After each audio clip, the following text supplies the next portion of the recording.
Flynn's Arcade. Hello, welcome to Flynn's Arcade. This video is about Any Which Way But Zeus, which was written by Doc Hammer and first broadcast on September 26, 2010, with reference to the art of the Venture Bros. It's another classic episode. Let's go. Several super scientists and supervillains have been abducted.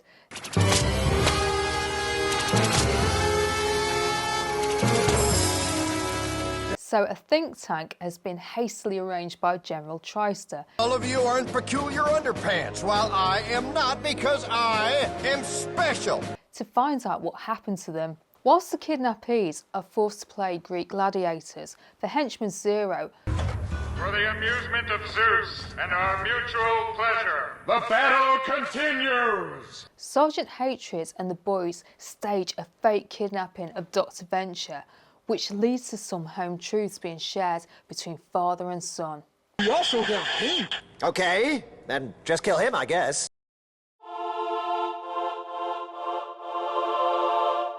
Dr. Venture's description of Hank is one of the most intense moments on the whole of the Venture Bros. Dean believes this crap. He should have been Rusty Venture, boy adventurer.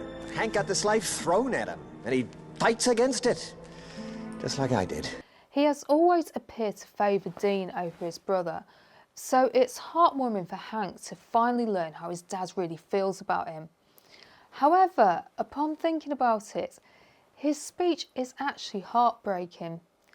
Dean doesn't like being a Venture and does whatever he can to avoid following in his dad's footsteps, as evidenced by his desire to go to school, his crush on Triana, his love of journalism and literature, and even his refusal to go along with the fake kidnapping in this episode. I don't want to bash my dad's nuggets. I want to read. Little mister, I want you out there just wailing on your old man's balls. In contrast, Hank embraces the Venture lifestyle. He loves Brock and never gets scared on adventures. It's a real tragedy that Dr. Venture has managed to get his son so wrong. A more positive event is Shirley's epic clapback when White disrespects him. Oh yeah, I get it. I'm out and proud and I'm the sissy. I'm brave enough to be who I am in the face of assholes like you, and I'm the sissy. Maybe when you come out of the closet, you can walk a mile in my Jimmy Choo. And another positive event is Toby Huss's performance as General Tryster during the think tank. Break up into groups. I want lists and solutions by the time I finish this juice box. Warning, I am thirsty, and it is fruit punch, and it is delicious. I often find myself thinking about his speech about fruit punch. Cultural references. Every Which Way But Loose, 1978. The title of this episode is a reference to Every Which Way But Loose, an action comedy film where Clint Eastwood plays a bare-knuckled brawler who travels the country in search of his lost love with his orangutan companion Clyde. This film has been referenced before in Dr. Quinn, Medicine Woman. Bang, Clyde! Aw. Hey, enough with that already. The Notebook, 2004.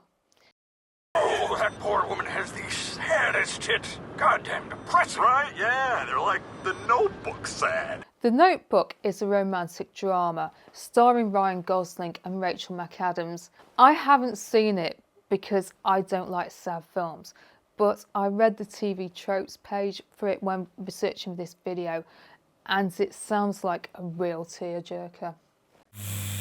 Dr. Strangelove, 1964, and the Greenbrier bunker. The think tank location is based on the underground meeting room in the Stanley Kubrick film Dr. Strangelove. This is the second time it has been referenced on the Venture Bros. It also appeared back in I Know Why the Caged Bird Kills in season 2. The conference room is based on a real place, the Greenbrier bunker, which is located under the Greenbrier Resort in White Sulphur Springs in West Virginia. It was built during FDR's presidency so that in the event of a nuclear attack, members of Congress could shelter there whilst continuing to pass laws. It was top secret and functional for 30 years, but has since been decommissioned and is now open to tourists. It's never named in the episode, but in the art book, Jackson says that the facility is named Greenbrier in the Ventureverse. I watched a video about the real Greenbrier whilst researching for this video, and the treatment of the think tank members in this episode was very similar to the safety protocols planned for the members of Congress, which thankfully were never tested out. Teddy Ruxpin, Optimus Prime and the Hulk. Don't assemble your robots! I'll talk! Just tell me what you want. I love you. Can we play a game? During the stage kidnapping, Dean uses his Teddy Talk To Me doll as a disguise. It is based on Teddy Ruxpin, a talking teddy bear doll, which was one of the best-selling toys in 1985 and 1986. Sgt Hatred disguises himself as Optimus Prime, the supreme commander of the Autobots, the protagonist of the Transformers franchise. Back in lockdown, I became slightly obsessed with the Michael Bay Transformers films, but I'm not going to talk about this character too much here. Seriously, I could crap on all day about him, but I won't because this isn't a Transformers video. But I will say, knowing what I know about Sgt Hatred, I could imagine him aspiring to be like Optimus Prime, especially now he's on his redemption arc. Hank uses a Hulk mask, and he appears to be a fan of the Hulk because he mentions wanting to be one back in Pomp and Circuitry, but I don't think he likes the character as much as he likes Batman. The disguises appear to be random toys which Hank and Dean found lying around, but there appears to be a certain amount of symbolism in their choices. Hank and Sgt Hatred have chosen characters that they admire, whereas Dean has chosen one who does all the talking for him. If you're enjoying this video, please could you drop me a like and subscribe to the channel if you haven't already, and now on with the video. Ghost Dog, The Way of the Samurai, 1999. Hey, Ghost Dog! I have a guy dying in my arms over here. What's your damage? When Gary is communicating with 24, he is compared to Ghost Dog by Shore Leave. Keenan and Cal, 1996 to 2001. Agents Keenan and Kel. We just want it on record that we don't like our code names. Noted. I used to watch Keenan and Kel, but I have barely any recollection of it, other than a vague memory of finding it funny. Red Mantle and Dragoon's codename is a reference to the season finale, a TV film called Two Heads Are Better Than None. Matthew Perry, 1969 to 2023. Yes, Agent Matthew Perry. Professor Impossible's codename is Matthew Perry, an actor who was possibly best known for his role as Chandler Bing in Friends. I've seen Friends and I recall his main character trait as him being sarcastic, but I don't know how well this relates to Professor Impossible, but maybe there was more to the Chandler Bing character than I'm aware of. Orville Redenbacher, 1907 to 1995. Agent Orville Redenbacher. The abductee was under the influence of an hallucinogenic. Not bad, Orville. Stormfront's codename is a reference to the food scientist who created a brand of popcorn. I'm guessing that his codename is based on his dark past in which he melted down a guy made out of sugar. Oh, come on! Human weapon? Stormfront, why don't you explain that to the Candyman's widow? He was made of sugar. I don't think anyone here is afraid of getting a little moist. Looks like Iron Anvil mines. Boy Meets World, 1993 to 2000. Agent Topanga Lawrence. Flight mutation. You know, maybe the guy could actually fly. Topanga Lawrence is a character from Boy Meets World. I've never seen the show, but it says on Wikipedia that the character once underwent a dramatic haircut, which may be the reason for Brock's codename.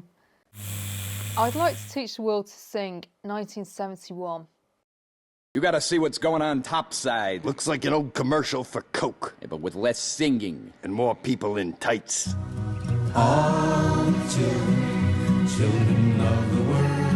The mostly heartwarming scene, when the kidnapped characters are reunited with their friends at the end of the episode, is a reference to the 1970s Coke commercial, which featured a large number of happy young people singing a cheerful song. It was incredibly popular and the song has been covered a number of times. In 2000, Channel 4 ranked it 16th on their list of the greatest ever TV adverts. Hoplites. The Centurion guy is freaking out. Hoplite. Centurions are Roman. Zeus is Greek, so it's hoplite. And that's why you'll never truly be cool. Hoplites were the heavily armed soldiers of the ancient Greek city-states who were in action around the 7th and 8th century. Zero employed them to go along with his Zeus theme.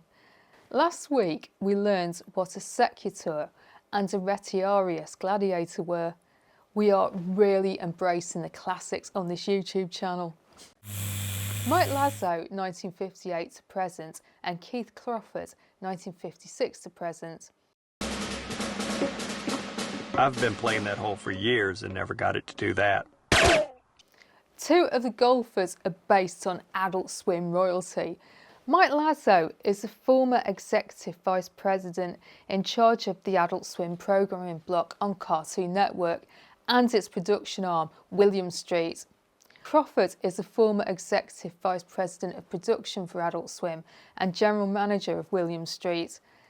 In the art book, Jackson says that everyone who makes an Adult Swim show loves Mike and wants him to do a cameo, but he always says no. But he loves golf, which is how they persuaded him to make this appearance. Jokes. Dean could kick Hank's ass. Hank has been professionally diagnosed as a crybaby. And he wets his bed. Sgt Hatred and Dr. Venture saying offensive things to check if Hank can hear them. You're the boss, but I'm really serious about Hank. What are you talking about? He's been wetting the bed recently. Billy and White's gladiatorial battle.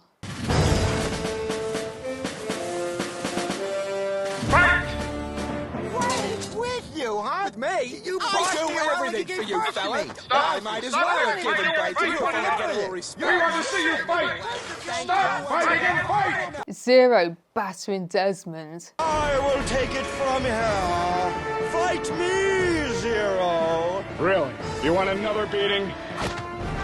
Let's see what you're made. Oh my! Shaw leaves negative comments about Zero. I can't blame you for killing this guy before. He is so into himself. When Zero is unmasked and it shows that he's wearing a Monarch henchman mask. Henchman number 1 is dead. I am Zero, Henchman Zero, the avenging henchman. Dr. Venture developing Stockholm Syndrome with Ted. Ted, it's just hard. I don't get to meet many women, and when I do, they play games. I love you. Can we play a game? Right, exactly. They just move in, change your furniture, and start right in with the head games. Character development. Scott Hall, aka Henchman 1, aka Henchman Zero. We first met Scott Hall back in the Lepidopterist when he successfully infiltrated Spider Skull Island to pull off the Dark S7 manoeuvre, saving the lives of everyone in the cocoon. But his competence and heroism didn't impress 21 and 24, who spent the whole episode making fun of him. Right here. What's your name? Henchman number 1. See? You are nameless. I'm Scott Hall. My name is Scott Hall. Okay? Nope. Won't help. Now it's just pathos. So you're dying in my lap and I'm all, Scott, don't you quit on us. Don't you dare. You just made your unavoidable death more pathetic. And eventually abandons him to receive a kicking by Brock. Scott was always pompous. The Valsalva maneuver is when you adjust the pressure in your middle ear, silly. But due to his negative experiences during that episode, he has now become bitter and twisted too. Captain Sunshine and Desmond. That's not Wonder Boy, the big one is Wonder Boy. So, this is Captain Sunshine, yes, the original. You idiots are holding the wrong Captain Sunshine. In the art book, Doc says that he likes the way this episode lays down how Captain Sunshine works. When you're young, you start off as a ward, and then you become Captain Sunshine. He would go through these woods, and some of whom he would probably get rid of because they would ultimately inherit the rainbow and take care of him in his old age. This would all be wholesome were it not for the terrible fate of one of the failed Wonder Boys we met in Doc's Venture's group therapy session. I mean, I can't even get an erection now unless I'm tied to a chair with a time bomb taped to my chest.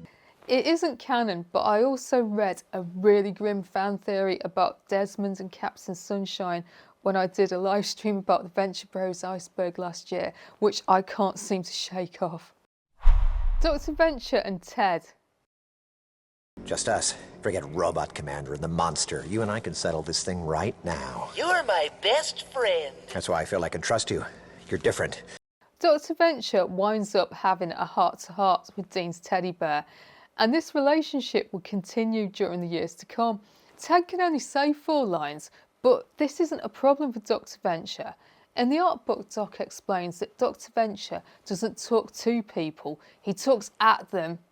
I learned this phrase from the Venture Bros, and I often used it to describe my old boss, but never to his face, although he probably wouldn't have noticed if I had done.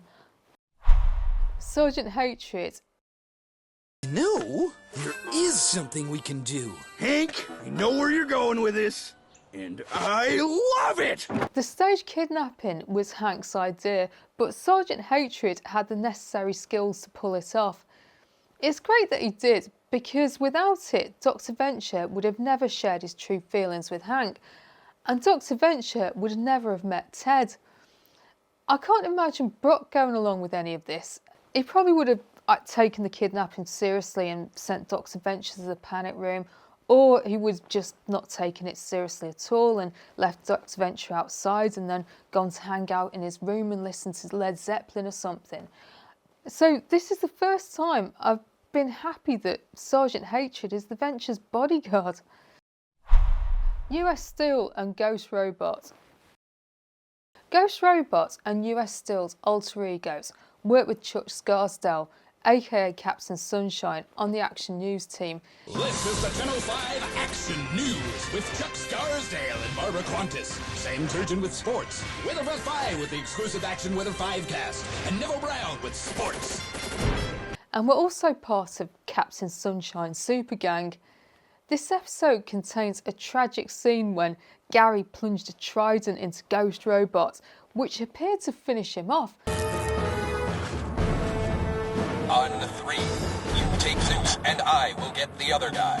1, 2, 3. And the tragedy is worsened when US Steel is spotted crying when Ghost Robot isn't there, when everyone else is reunited with their loved ones at the end of the episode.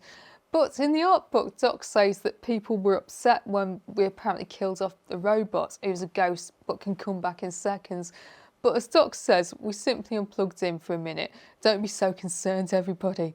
I was always concerned about Ghost Robot. It wasn't as bad as the scene with the Monarch and Dr. Dugong, but it wasn't the same ballpark, so it was a big relief to see him alive and well, as much as a ghost robot can be, when he returns later to go on a date with Vendetta in Butt Seat's butt.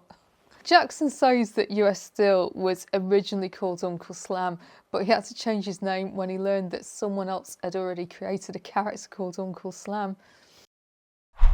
Rating. This was a very memorable episode, and it is the perfect combination of a one-time situation in the form of Scott Hall's gladiatorial games and the think tank with long-running storylines. The references to Dr. Strangelove and the Greenbrier bunker were very interesting in a morbid sort of way, and the conversations between Hank and his dad and between Shawleave and White were very moving. But this was perfectly counterbalanced with the absurdity of their situations. I can't think of anything negative to say about this one, so I'm going to give it a 10 out of 10. So let me know what you think, especially about that conversation between Hank and his dad. How has Dr. Venture got his son so wrong? Did you enjoy the return of Scott Hall? Were you upset by the apparent death of Ghost Robot? If you don't know what to write, please drop an ignore me, or a sphinx, or a spanakopter, or a he is so into himself, because comments really help me with the algorithm. If you enjoyed this video, please drop me a like and subscribe to the channel if you haven't already. I've made loads of videos about the Venture Bros which you might enjoy, and I'm on a mission to get to 3,000 subscribers by the end of the year. Hello to any newcomers and welcome back to all my subscribers. Thank you so much to my channel members. You guys are awesome, and I'm going to give you a shout out in the video's end screen, so please stick around for that. And check out my members monthly update video. I have 2 levels of membership, the Guilds of Calamitous Intent and the Peril Partnership, so please consider signing up for membership if you can, because it really helps the channel. Add me on Instagram and add me on Blue Sky, the link is in my bio. So that's all from me. I upload videos every weekend, so unless anything comes up before then, I'll see you next time.